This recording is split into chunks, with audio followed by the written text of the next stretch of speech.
Sritinon ing pasewakan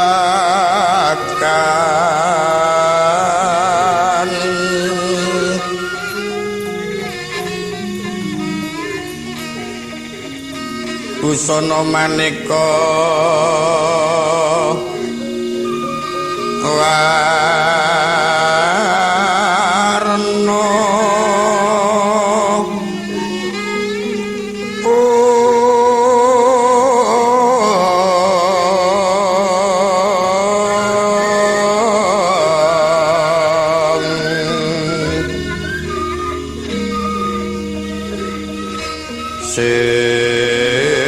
Pak Puspiteng Udyono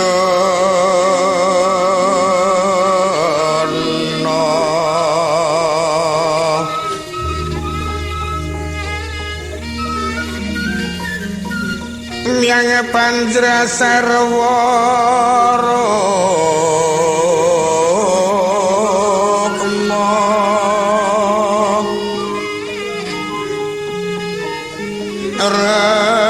Ranggeng Mandhe Narawata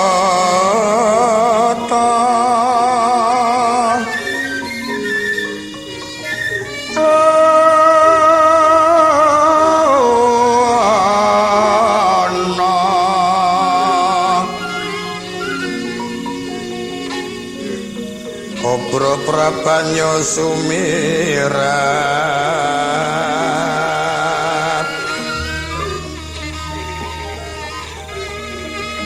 Kenyaring Tejo Liweran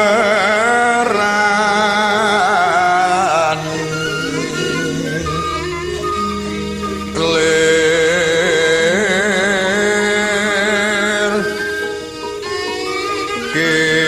Kilat sisiring Dadet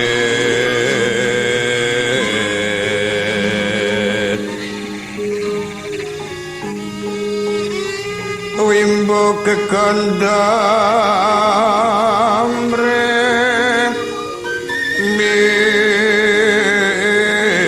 minging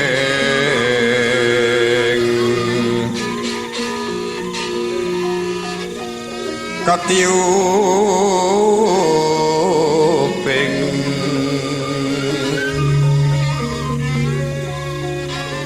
maruta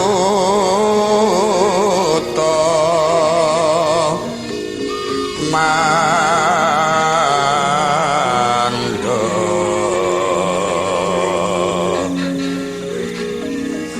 separan mangambar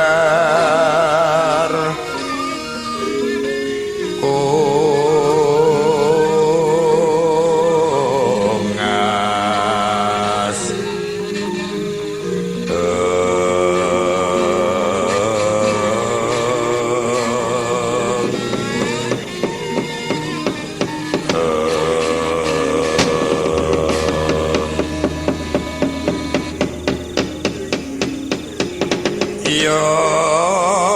Ori sedeng siniwa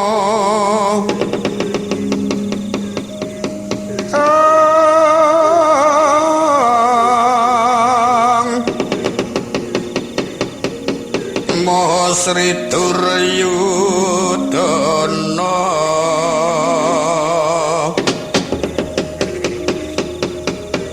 Prasti sing dampar kencana Asri rengganing busana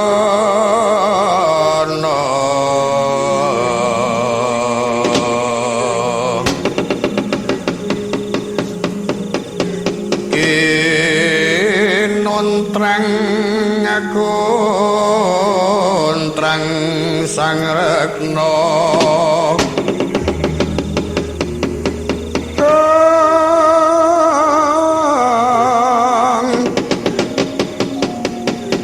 Yayang Bathara Endra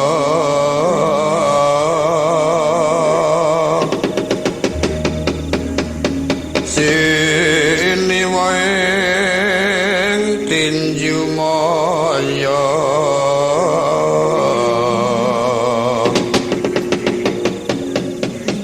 Nalendra rum ngandika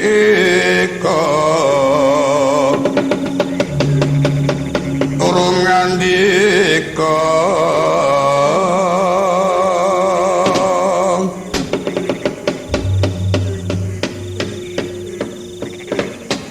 Yes tunggara jagat manik raja dewaku Paman buya dados kali pekenira manira wiji wenten ngarsa manira pamanariyu Kulo non anak Prabu sesembanipun tiyang saknegari. Saderengipun ingkang bapa nampi dawuh timbalan dalem wonten Jawi gadhahi raos kumarasan. Upami kepareng kula ngibrataken pindha kambengan salomba tinanjer wonten ngalun-alun katemping mandra kumejet kumitir acaruk awor maras. Ewadene saksamunipun nampi dawuh ngendikanipun anak Prabu. Tata tentreme manah kadi siniram tirta Waiswindu kula non anak Prabu Paman sapandurat ingkang putra kaget awit pekenira manura timbali ngaturaken wonten Jawi gadhahi raos kumarasan kadi paran werdinipun pamanarya kepareng suka ninga dumateng ingkang putra kapiyarsa kanthi wijang satara-tara. Kula non anak Prabu sewu kalepatan nyuwun gumi samudra pasang awon sae lepat. Lajeng kula triwaloka. Karo ingkang bapa ing dhateng para kawula dalem ingkang sami nampi pidana saking resa dalem anak Prabu. Bebasan dosa pejah, dosa sakit, dosa denda anak Prabu ingkang marangaken. Saking rumaosing manah kula ampun malih amung sedaya para kawula senadyan to ing bapa piyambak. Yen to lepat atur kula seklimah lampah kula setindak katigasa sumangga jangga kasuduwa sumangga dodho. Kaselemek ana blabag binantulan mangkur kasudiranipun ing bapa wonten Ngabyantara mekaten anak Prabu. Mbah. Yen mekaten werdinipun kula ibrataken kadi Swita Ratu ratu mbingkanan ngedaken lintang luku sawat balang manira kayu. Kula gambaraken sagala-galane sima kula kinten kuya wenten ing atas muni sima tegel badhe mungsa gogoripun piyambak. Para bab menika paman kula trimiwaraken dhateng sedaya para kadang medhaipun dhateng para kawula. Ingkang nampi dosa pejah kepareng kapatrapana dosa sakit. Ingkang nampi dosa sakit cekap dipun denda kemawon. Ingkang nampi dosa denda pinaringunging pangapsami maratilaken yen to Swita Ratu ingkang agung pali pirmanipun. matur sembah sewun saebu bingahipun para kadang pinara praja sak sampunipun ingkang bapa miwaraken menapa ing dados ngendika dalem anak Prabu kula non katiparan pawartanipun para kadang tuwin para kawula nuwun ngetipun ing bapa kados mboten wonten ing nglirwaken dawuh timbang dalem anak Prabu ketingal sumungkem wonten ngabiyantara kathah para kawula dalem dedak marang Siti Sewu ing sami ngaturaken bulu bekti wah glondhong pengarmar. Wah. Mongko manah kula paman. Nggambaraken yen to para kadang den para kawula kenging kinarya ruang ngembat watang aputung jungku lurut kula non.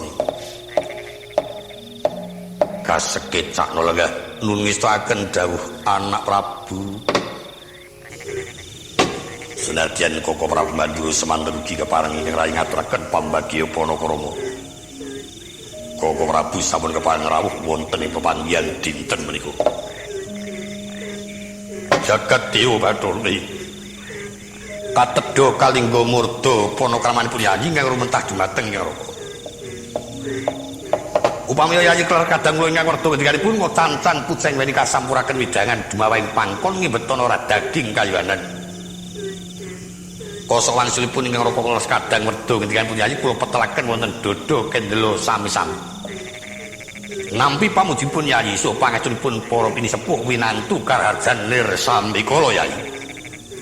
Syukur bejo sewu Koko Prabu tansah pinaringan pangayuman dumateng jawata ing karya jagat mekaten.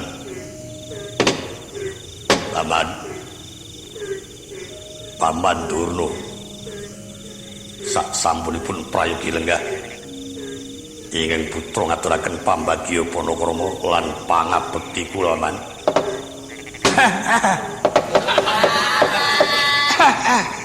Oh, lole. Kula tampi kanthi bingangger. Aduh. Kados mboten kira setunggal menapa ingkang Bapa ngabiyantara niki kewajiban. Nak ngono. Kepareng pun Bapa ngaturaken pangastuti konjuk wonten ngandhap. Benjing malih menika yen sekirane niku watuk mbok ora sah menyang. Nggih kantenan kangge nganu dicuni. Mangke mindak dipun mestani menapa wong nglirwakaken dawuh. Oh inggih. Estunipun senajan dereng siaga tata-tata, kula sampun tilem wonten mriki. Loh tinimbang Kurawa seje-sejene. Lho, Pak ketingalipun menika rada majeng kula anggenipun netepi kewajiban. Lah nggih. Sadama, kula Rama. Mas kebagian mau urung? Nggih, sampun Rama. Urung tak gawake aja kuwatir kalau. Nggih matur sembah nuwun Rama. Iya. Dimas Iswatama semenuga padha kanthi raju. Pangestudan Koko Prabu kados mboten kirang setunggal menapa sungkemi pangabekti dikunjuk wonten sandhap pepodo kula banget panarimanipun Kakang pangastutinipun Kakang Tampanono dat kapundi wonten mestaka kula kunduraken wonten ngersa paduka Koko Prabu Sewu kalepatan nyuwun kuwi samudra pasami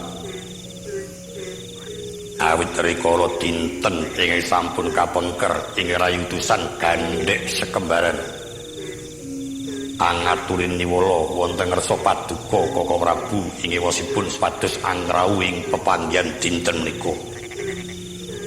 Mbok pilih Koko Prabu kagungan panggraita ingkang rayi tunggaling narendra ing keladuk wani kirang geduga cumadong deduga wonten ngabiyantara Koko Prabu. Estunggara jagat manik raja dewan. Sak gluguting kulang kaling jawahut pilasa srastanipun boten wonten panudara sing mekaten. Malah saking kagetipun ing Raka jalaran dinten menika estunipun sanes dinten pasowanan. Ewa semanten sedaya para pinisepuh samun samya kempal wonten ngabiyantara langkung-langkung Raka para piyambak ingkang supados ugi andhatengi wonten ing pepanggihan menika. Mboten wonten malih praptanipun Raka namung sumedya cumadha ngendikanipun Yayi menapa ingkang nimbulaken dukita ing penggalih katitik kawontenan rengu pasuryanipun Yayi Rikala dinten ing sampun kapengker kula menika nampi nawala saking Madukara.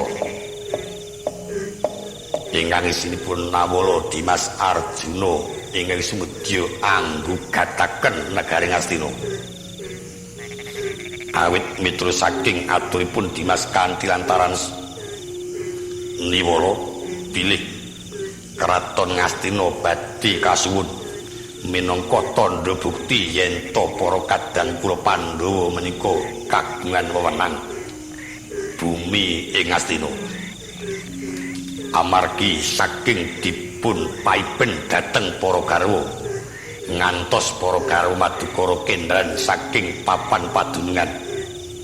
Ing dinten menika ketingal Papa sanget Dimas Arjuna ingkang isinipun nyuwun pengayuman supados tumuli negari kaparingaken.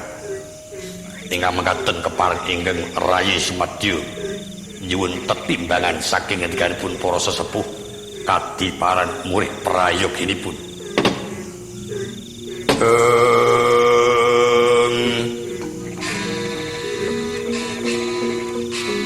Eleng-eleng ramyang kang driya liriwang candra katawengan sumuing tias katuridan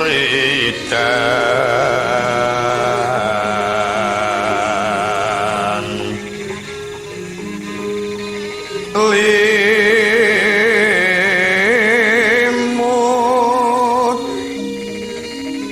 kapiataning rucit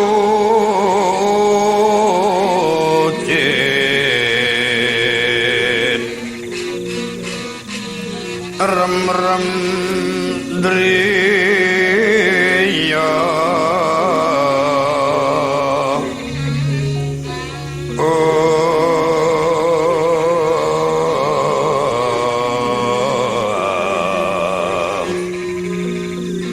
kekuwunging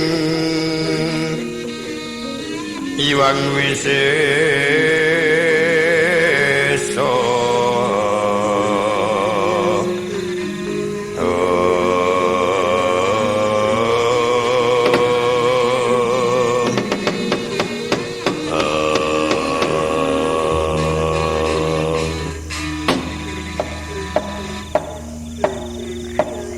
senajan sekelimah ngendikan Kyai ingin raka sampun mangertos isinipun Dimas Janaka nyuwun negari Ngastina menika mboten jalaran kadereng kepingin badhe dahar kamukten ing bumi Ngastina namung kinarya mratelaken yen to para kadang kula ngamarta menika estu kagungan wewenang. Ingkang mekaten menika menawi Yai Prabu Nggana negari menika tata gelar dipun pasrahaken kanthi sae-sae mboten ketan namung sigar semangka. Kula kinten Dimas Arjuna mboten badhe dangu-dangu anggenipun anglampahi papa katilar para garwa-garwa karana dipun paiben yen to istanipun Pandhawa menika mboten kagungan wewenang negari Ngastina. Mekaten menika kira-kira ayugyari sanget ya. Tata lair kapasrana dumateng para kadang kula ngamarta nanging menggahing batos ingkang dahar kamukten tasih para kadang-kadang kula krama. Kadiparan Paman Sengguni menika kula sekedhik ragi nayogyani nanging kedah ngawontenaken janji kaliyan ingkang rayipun Arjuna kanthi dipun serat wonten tandha tapasanipun anak Prabu lan ingkang rayi Danawikara bilih iki negara mung tak pasake kinarya tata gelar kumpuling para garwa lan aja nganti yen Pandhawa iku dipaidu marang kabeh para garwa-garwa ing Amarta. Nanging mung wing tata gelar, nanging yen batin tetep ingkang dahar kamukten pun kakang sakadang. Menika kula kinten ingkang bapa ragin anyelaki kados ngendikanipun anak Prabu Mandura nderek mangayu bagya. Anak Prabu. Anak Angger. Ada tiru sapa? Anak Angger gitu tiru sapa? Kula paman. Kula kinten ngendikanipun anak Prabu Mandura Tunadi Sengkuri menika namung badhe damel lega penggalipun anak Prabu Jaka Pitana murid boten kuwatos yen to negari menika boten klampah dipun cepeng dening para Pandhawa. Senajan to ngawontenaken janji ingkang sampun dipun ngendikaken Adicuni menika wau kalebet wonten ing Niwala. Nanging tumrap janji menika satanipun wonten kemawon tembung janji palsu.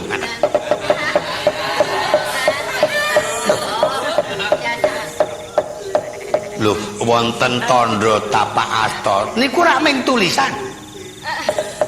Lho. Nggih mboten? Lah nggih. Ngaten menika sampeyan sampun mboten badhe muka malih. Langkung-langkung Janaka menika bocah pinter. Bocah pinter. Piye? Pinter ini ora iso. Nah, jadi ketuaan janji kok dijanjeni iki. Sepi.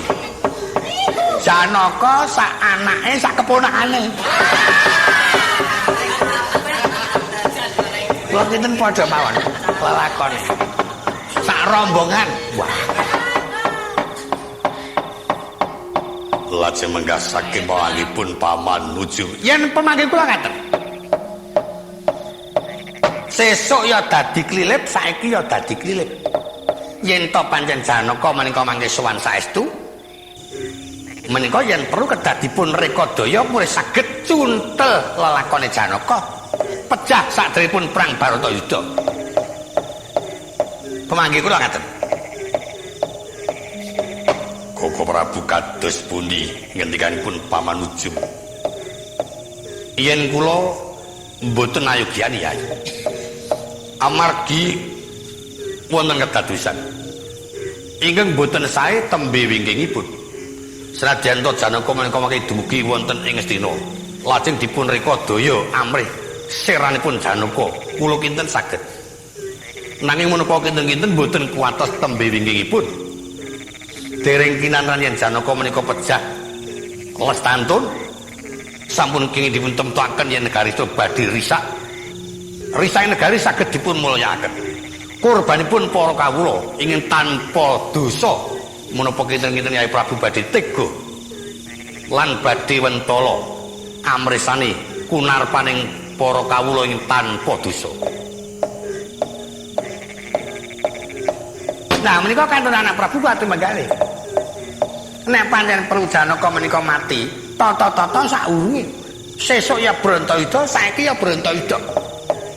Nanging yen negari menika mangke anak Prabu Nglenggana, kula kinten senajan tata lair Janaka menika nyaguhi amarga sangka wis diparingke ora urung ya mesti bakal nganake rembug pasulayan. Ora diparingke ya nganake rembug pasulayan. Yen pancen anak Prabu perkewet, sinten ta ingkang kedah medahikan?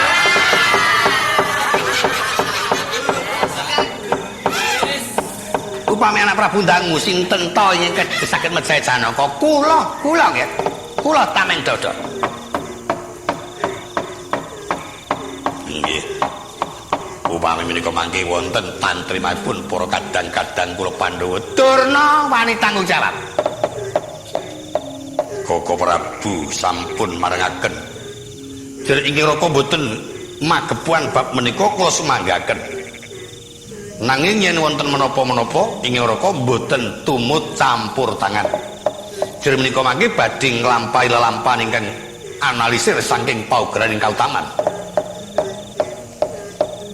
Sauger Kakang Durna sampun sagah ngaten kula kinten. Menika mangke kelampah dipun reka daya keng raipun Arjuna. Paman Ujung, ing wekdal menika kula tetepaken yen pancen Paman Durna saged nyuntel nyawanipun para kadang kula ngamarta calon kliliping Kurawa. Badhe kula caosi kamukten negari Astina saprotigan.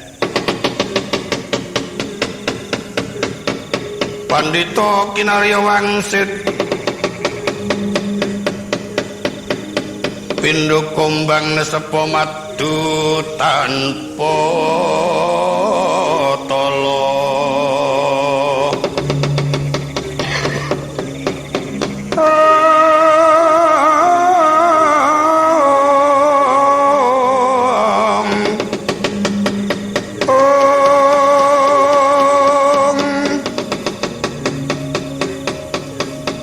Darno ngelmu kang sanyata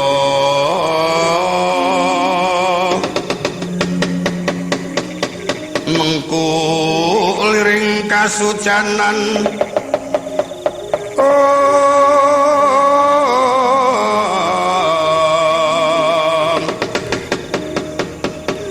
doane jroning pacrabaan anges jroning wangsit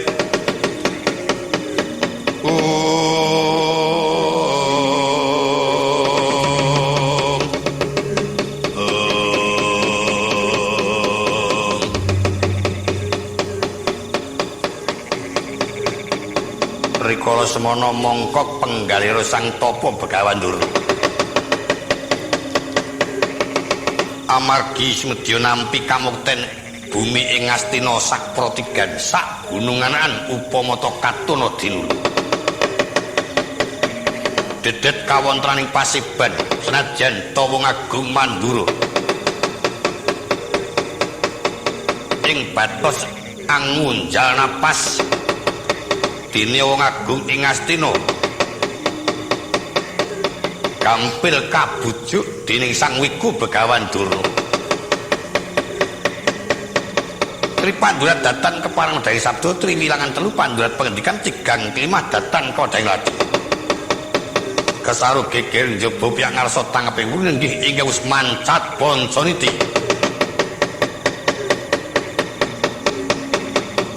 ingkang sanyatane piswan Raden Janaka kang ketingal pepel-pepet candraning sata mangi krama